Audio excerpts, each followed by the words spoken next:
Greetings aspirants.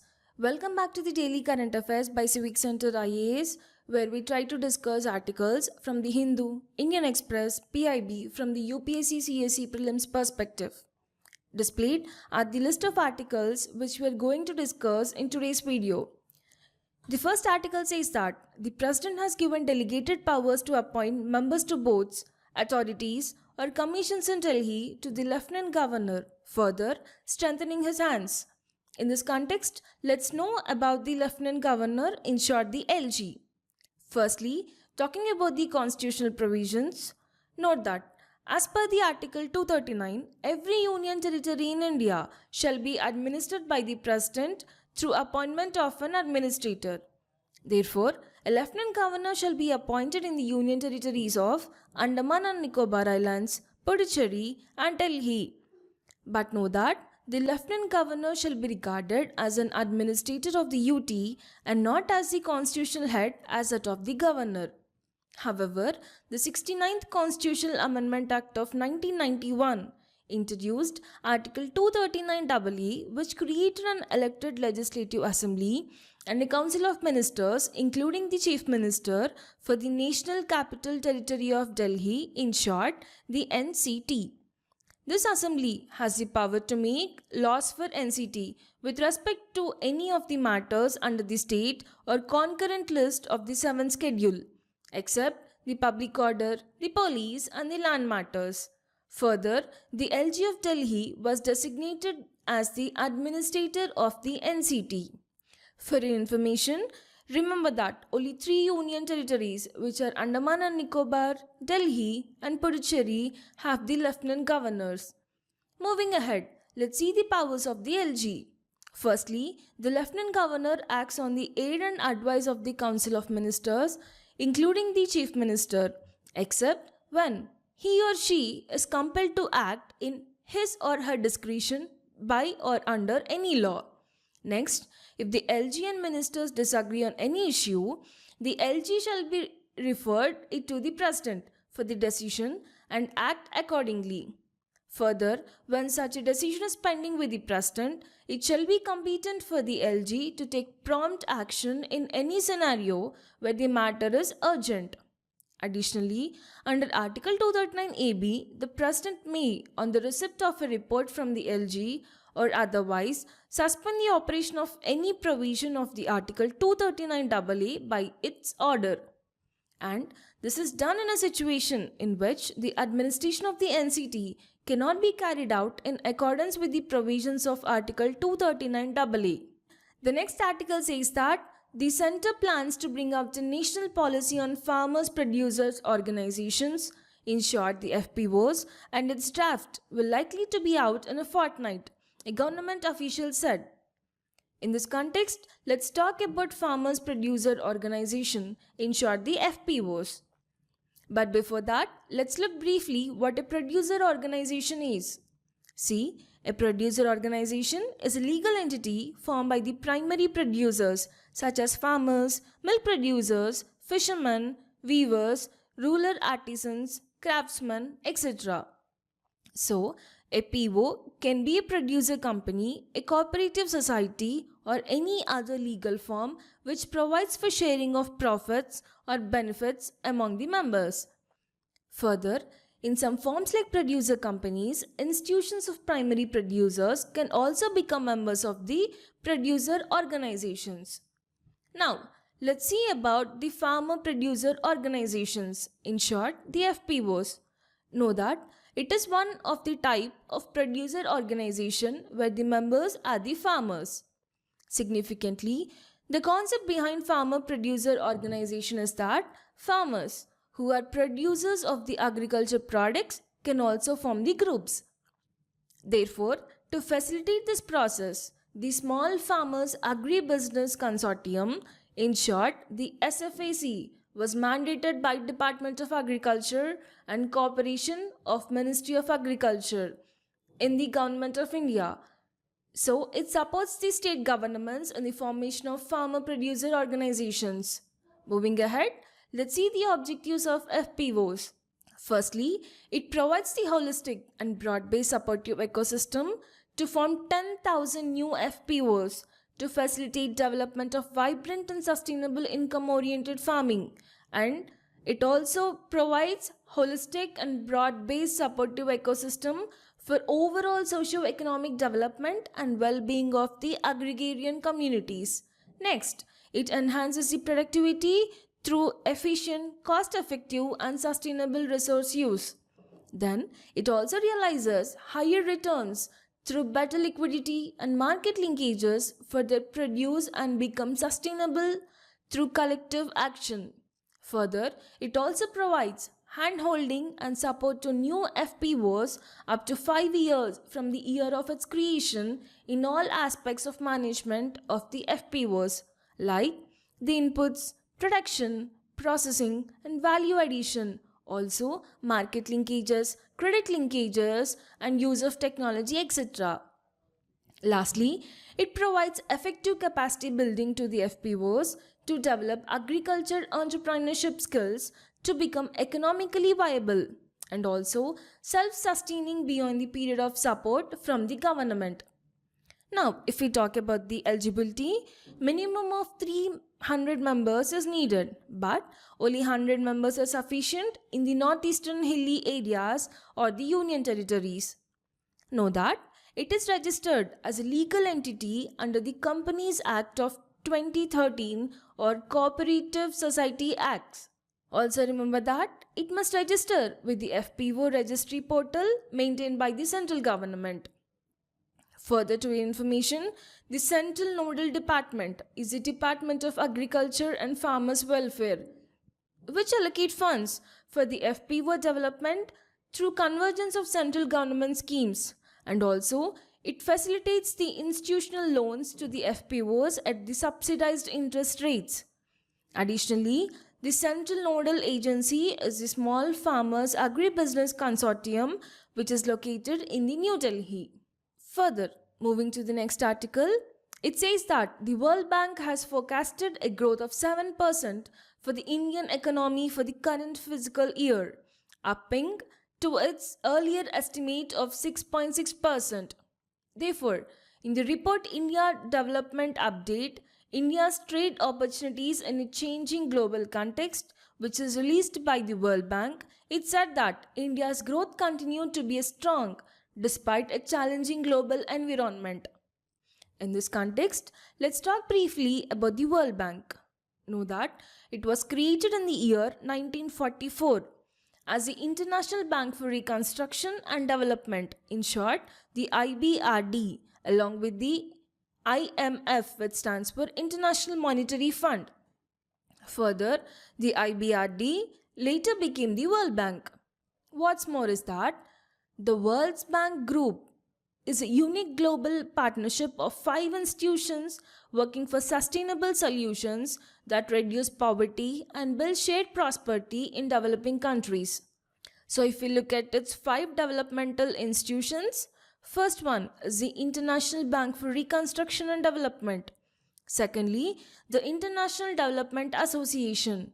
Thirdly, the International Finance Corporation. Next, the Multilateral Guarantee Agency. Finally, the International Center for the Settlement of Investment Disputes, where India is not a member of that.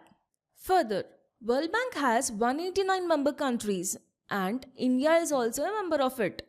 If we see in the recent context, the Indian American business executive Ajay Banga was nominated by US President to the head of the World Bank.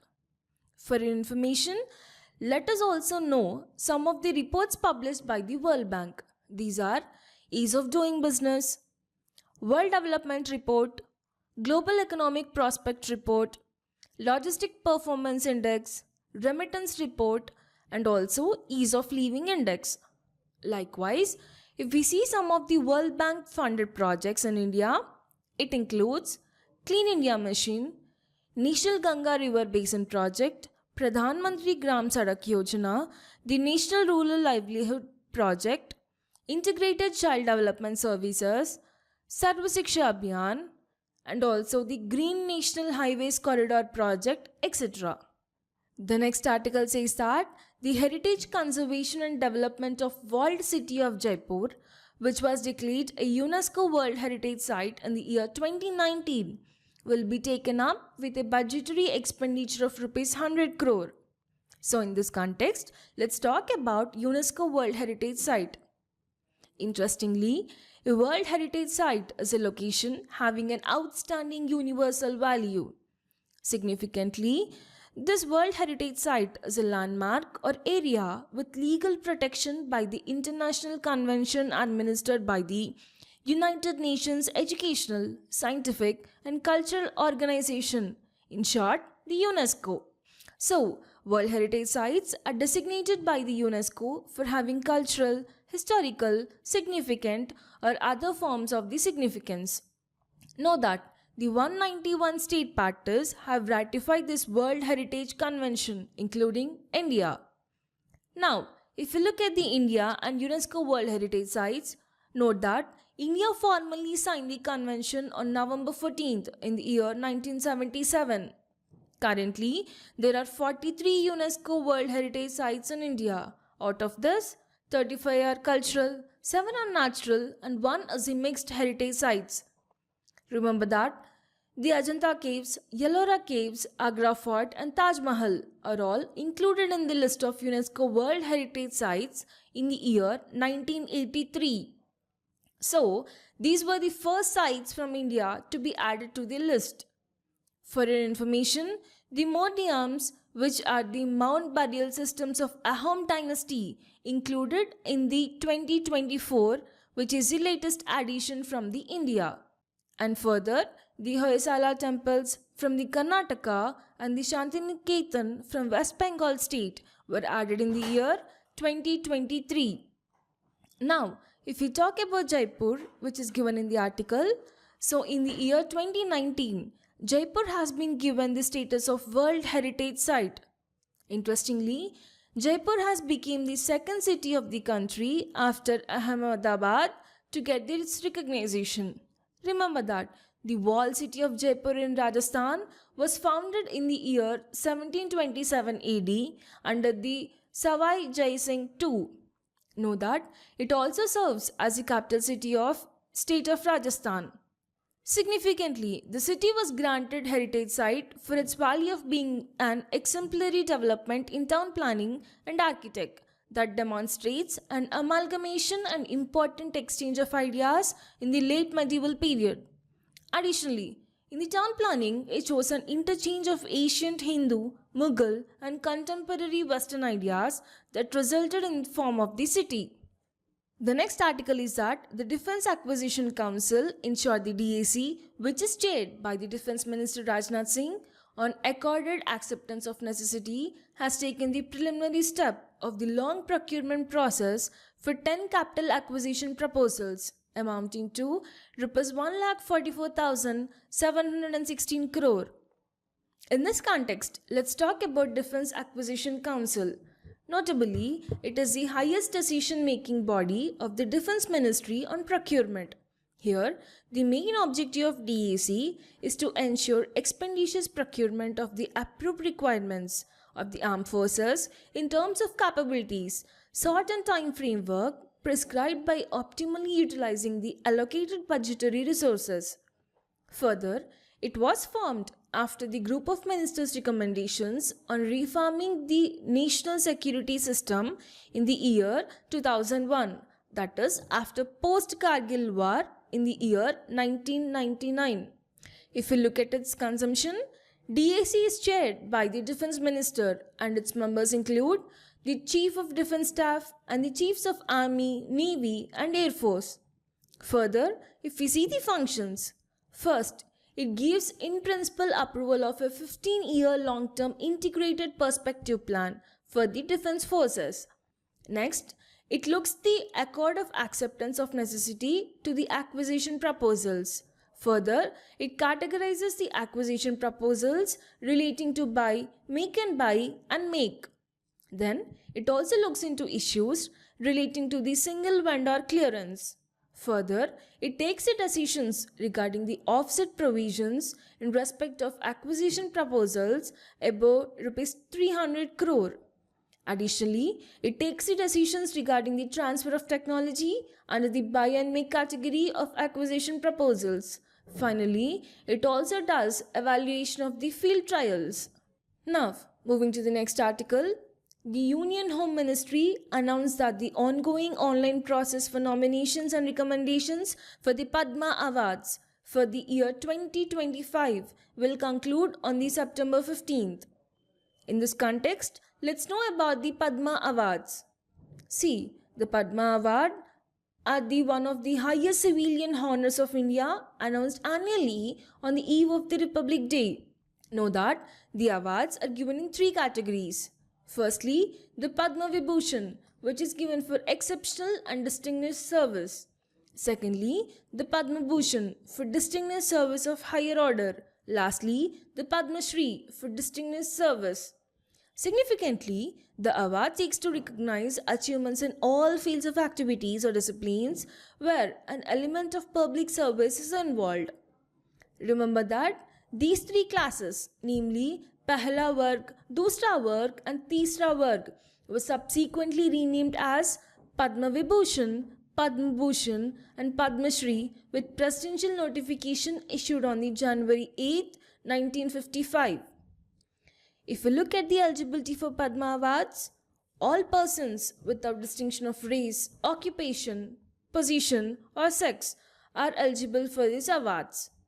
However, the government servants, including those working with the PSUs, except the doctors and scientists, are not eligible for these awards. Next, if we look at the selection process, any citizen of India can nominate a potential person, or interestingly, one can even nominate one's own self. Here, all nominations are to be done online, where a form is to be filled along with the details of the person or the organization being nominated. Finally, the awards are conferred on the recommendations made by the Padma Awards Committee, which is constituted by the Prime Minister every year. The last article is that the anemia is a key focus area during the Rashtriya Poshan Maha 2024. In this context, let's talk about the anemia, which is one of the major themes through which this year Poshan Maha is being celebrated. And further, anemia has always been one of the key focus areas under Jan Andolan so far. To your information, the WHO defines anemia as a condition where the number of red blood cells or the hemoglobin concentration within them is lower than the normal, so that this comprises immunity and impedes cognitive development. But what are its causes? See, iron deficiency is the most common cause of anemia, although other conditions such as folate, vitamin B12 and vitamin A deficiencies, and further chronic inflammation, parasitic infections, also the inherited disorders can all cause the anemia. Additionally, some conditions that may lead to anemia are, they include pregnancy, heavy periods, blood disorders or cancers, or inherited disorders and infectious diseases. So, considering this issue, government had made some initiatives to tackle the anemia. First is the Anemia Mukt Bharat, which was launched in the year 2018 as part of this intensified National Iron Plus Initiative program for accelerating the annual rate of decline of anemia from 1 to 3 percentage points. Next is the weekly iron and folic acid supplementation program. It is being implemented to meet the challenge of high prevalence and incidence of anemia among the adolescent girls and boys. Therefore, the intervention under the scheme includes weekly supervision of ingestion of iron folic acid tablets. The next, it is the operationalization of blood banks in the district hospitals and blood storage units in the sub-district facilities such as subdivisional hospital or community health centers is being tackled to take the complications due to severe anemia. Further, the Pradhan Mantri Surakshit Matritva Abhiyan, it has been launched to focus on conducting special ANC checkup on the 9th month with the help of medical officers or gynecologist to detect and treat cases of anemia. Additionally, some other steps has been taken to control the anemia. They are to control the worm infestation, biannual deforming with albendazole is provided. So, these are the 8 articles we discussed today, and we'll be back with the other important articles. Thank you and have a great day ahead.